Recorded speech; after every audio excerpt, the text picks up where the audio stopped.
திருவண்ணாமலை கோவில் கிரிவலப்பாதையில் புள்ளிமான்களுடன் செல்ஃபி எடுத்த பொதுமக்கள், வனத்துறை எச்சரிக்கை.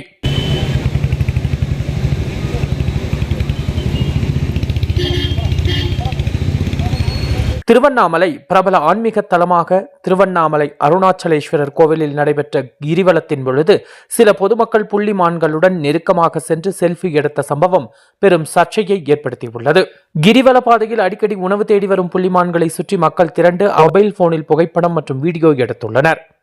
இதனால் வனவிலங்குகள் அச்சமடைந்ததாகவும் சிலர் அவற்றை உணவுடன் ஈர்த்ததாகவும் கூறப்படுகிறது.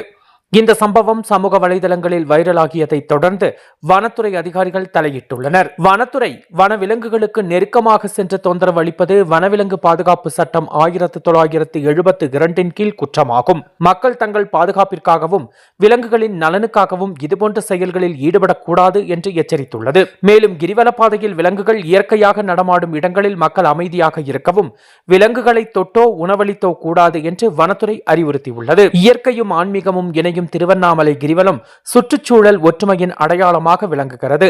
ஆனால் விலங்குகளின் மீது மனிதர் காட்டும் தவறான ஆர்வம் அவற்றின் இயற்கை நடத்தையை பாதிக்கக்கூடும். எனவே பக்தர்கள் விலங்குகளின் அருகில் மரியாதையுடனும் எச்சரிக்கையுடனும் நடந்து கொள்வது நமது கடமை என்று தெரிவித்துள்ளனர். வைல்ட் லைஃப் வால்பாறைக்காக நமது செய்தியாளர் வடிவேல்.